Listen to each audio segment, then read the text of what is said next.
Okay, I could not respond to this or react to it. China will soon lead world in science and tech. I mean, I believe it already. I mean, in many ways is. If you just look at the number of publications in key areas, and the fact that it's doing it pretty much all by itself is quite impressive. I mean, just leaving politics aside, it's impressive. But okay. Americans are very upset. They haven't quite been the same since December, when the Chinese company DeepSeek popped up with an AI model that easily competes with the best American models. Yep. But this was only the beginning. It's foreseeable. This is only the beginning of what software engineers in America are realizing that they're not God's gift to Earth. I mean, come on, Sabine. We all have seen this, so yeah, it's the first time that I guess it's the beginning of the end, I guess. But I mean, it's not the first such result. I mean, in 2016 they did the first quantum key distribution between Earth and satellites. So they've been doing a lot of stuff. They did the first. They did a thorium reactor. They're working in fusion now. I mean, they built their own space station. They've got their own geolocation satellites that are more accurate than the current American ones. They already are leading in many things. And the fact that Americans, the American media responded to AI, which is so easy and simple, is just an indication of the scale of the problem. That there'll be many more DeepSeek moments. Just the other week, there have already been many DeepSeek moments. It's just that the media hasn't reacted to it. Chinese researchers presented a quantum computer that rivals the best American one.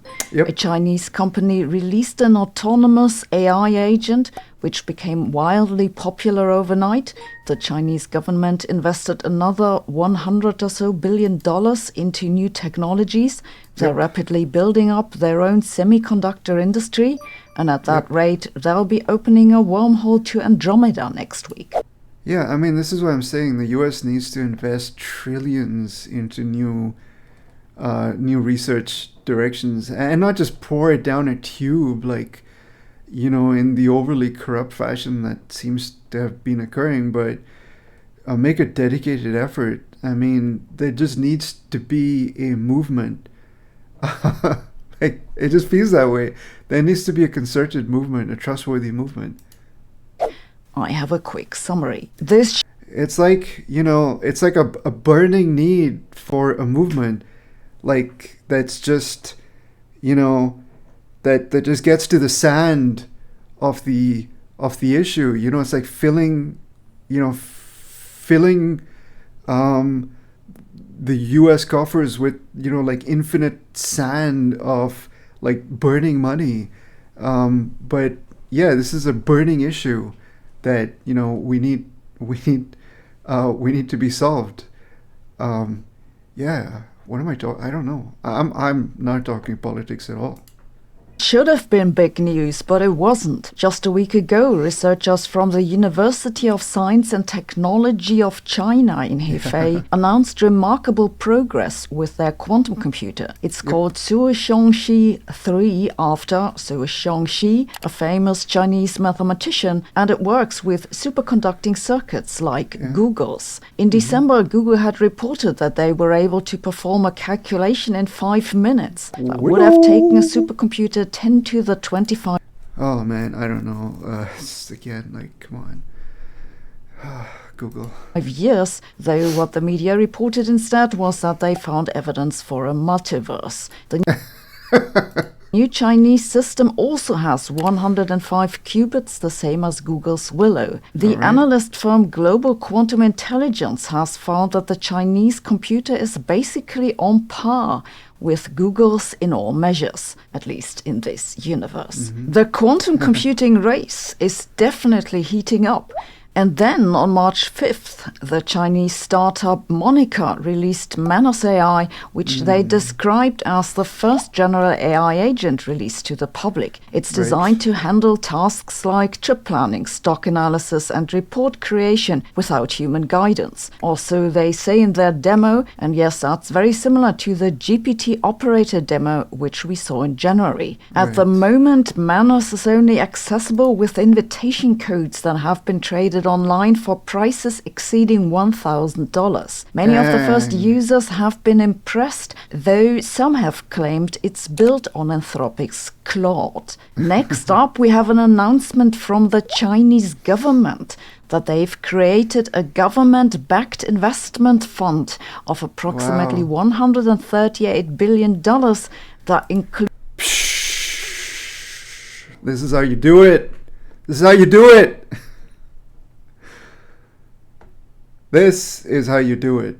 You create the infrastructure, you feed the infrastructure, you nurture your talent. This is how you do it. Okay? I'm really sorry, but I don't know any other way to do it. This whole pump and dump capitalist, like, not even capitalist. I mean, what the Chinese are doing is capitalist because it's common sense, right? You nurture your talent produces, right? You abuse your talent. Includes quantum technologies and AI. Going by previous funds they've created, the government will probably contribute about 20 to 30%. They already have several such funds for the semiconductor industry. And speaking of semiconductors, Chinese researchers are doing a lot of work on generating the next generation of microchips. For one thing, they're pretty close to having their own machines for extreme ultraviolet lithography. That's a method.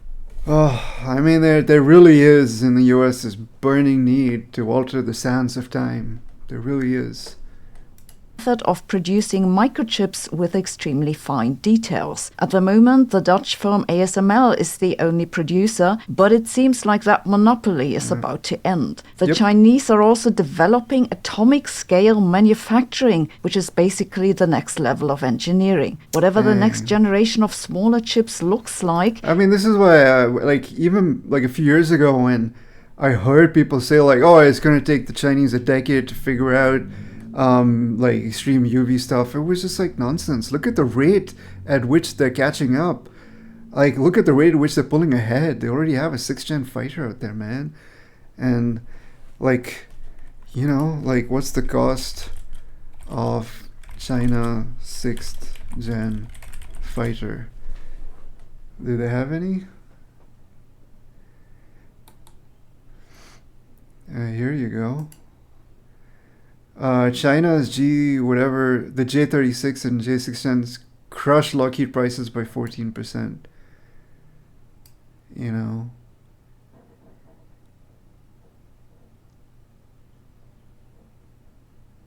What?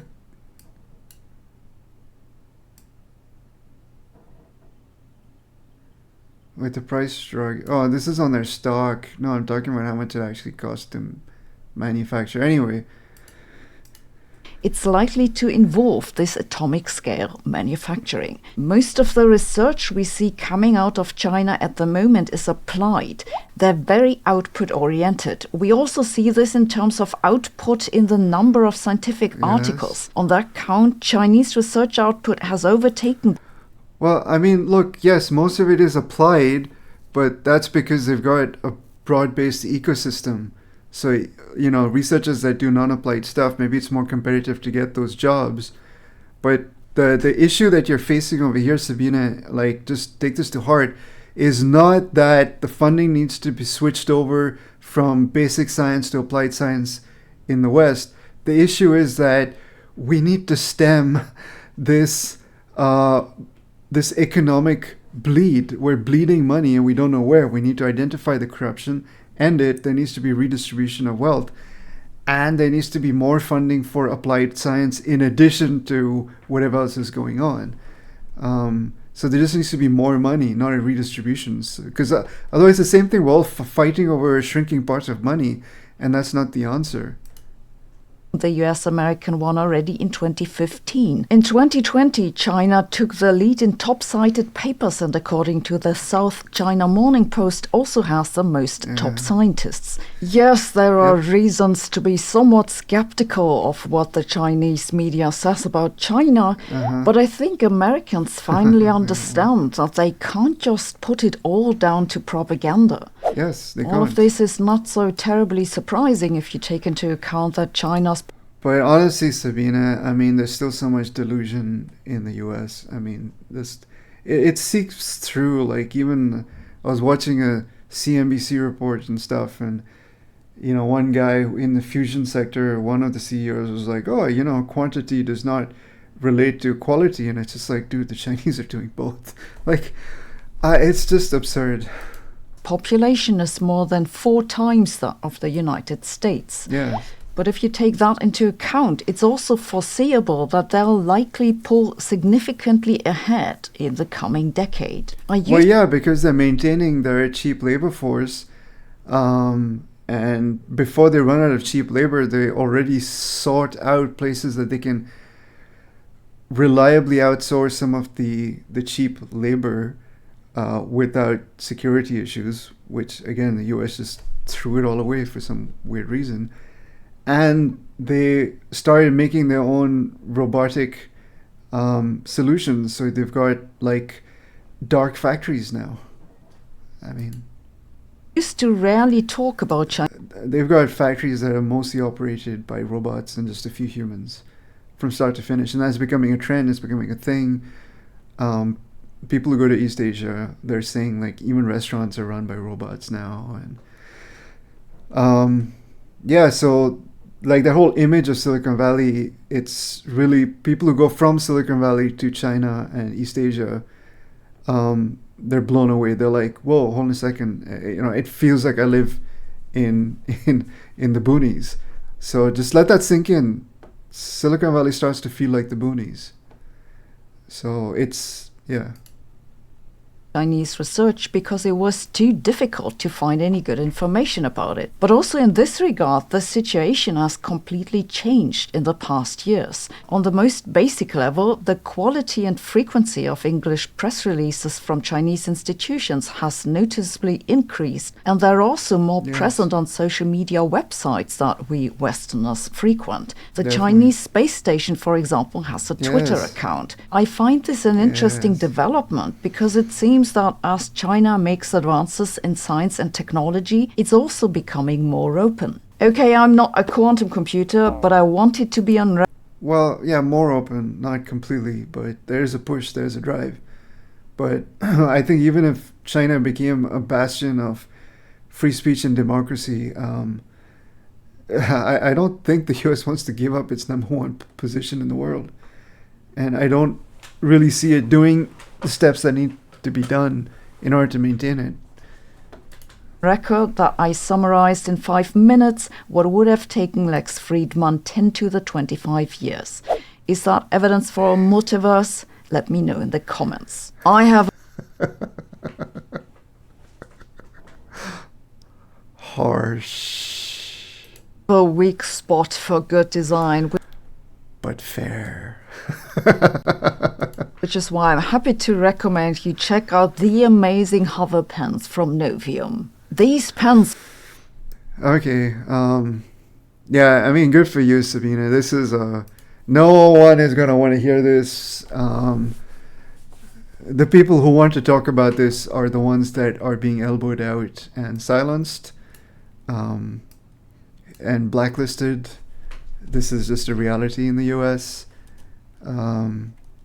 So it's just sad, and the people who need to take this to heart are the ones who are not even going to understand what you're talking about. That's just my take.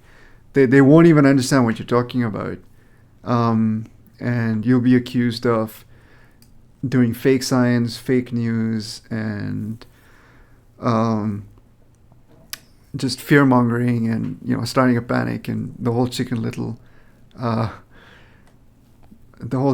story. But no, it's true. I've been saying this for many years now, and the fact that it's starting to hit mainstream media, But before that, the fact that Sabine is just so clearly, boom, yes. And even this, I would say, is a lukewarm version of what's really happening.